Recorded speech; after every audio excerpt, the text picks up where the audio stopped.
अस्सलाम वालेकुम नाज़रीन, ड्रामा सीरियल मनांगन के नेक्स्ट एपिसोड में आप देखेंगे सकलैन जिसे इस माहिर के इरादों का इल्म हो जाता है। तभी उसने मानूर और फराज को घर पे बुलाकर अच्छी खासी सुनाई।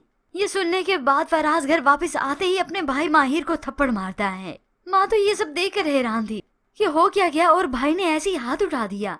तो फराज चिल्लाते हुए अपनी माँ को बताता है। इसने रमशा को कहा कि वो इसके साथ भाग चले और निकाह करे।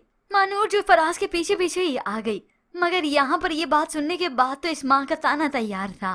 वो कौन सा यूनिवर्सिटी जाती है, मेरे बच्चे को ही फंसा रही है। तो मानूर भी साफ कह देती है कि वो रमशा के बारे में एक बात भी नहीं सुनेगी। यूं अब फराज अपने भाई से नाराज होकर यहाँ से चला गया। तो माँ ने इस माहिर की अच्छी खासी धुलाई की। मेरा बेचारा बच्चा उस सकलैन से बातें सुन के आ रहा है। झगड़ा बढ़ जाता तो क्या होता, जबकि दूसरी जानिब सकलैन यही सब कुछ तो चाहता था। हाँ, उसकी मर्जी होती तो ये माहिर और रमशा की शादी होने देता, मगर अब तो बात आ गई है पैसों की, और वो भी इतनी बड़ी डील कि इसका दोस्त उसे पार्टनर बनाएगा अगर उसकी शादी वो इस रमशा से करेगा। अब यहाँ पर सकलैन ने सबको सोचने पर मजबूर कर दिया है कि जल्द अज जल्द इस रमशा की शादी हो जाए। तो अरीबा परेशान होती और सोचती हुई यहाँ तक आती है, और यहाँ पर सकलैन उसे अलग से बातें सुनाता है। सोच कर देखो, अगर वो घर से भाग गई, शादी कर ली, मैं सोच रही हूँ कि हमें उसकी शादी कर देनी चाहिए। बस यही कुछ तो सकलैन चाहता था सुनना।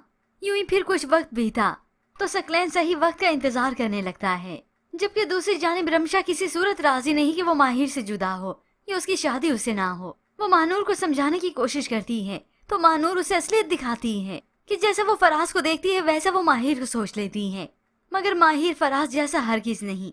मगर ये रमशा समझने की कोशिश ही नहीं करती। फिर यूं ही कुछ वक्त बीता तो माहिर के सामने उसका माजी एक बार फिर से आ गया। मानूर जिससे मोहब्बत करती थी, अब इतना तक कि कुछ वक्त बीतने के बाद वो उसके ऑफिस में भी आ जाएगा। खैर फिलहाल तो यहाँ पर रमशा की शादी की बात चल रही है। जब सकलैन ने देखा कि उसके रिश्ते के लिए सारे मजबूर हो चुके हैं, बस जैसे कैसे करके जल्द से जल्द इसकी शादी करनी है, तभी सकलैन अरीबा को बात बता ही देता है कि हाँ, एक रिश्ता तो है मगर वो उम्र से कुछ बड़ा है। अब यूं ही सकलैन ये जैसे कैसे करके सबको राजी कर ही लेगा, क्योंकि इन सबके पास कोई और ऑप्शन भी तो नहीं।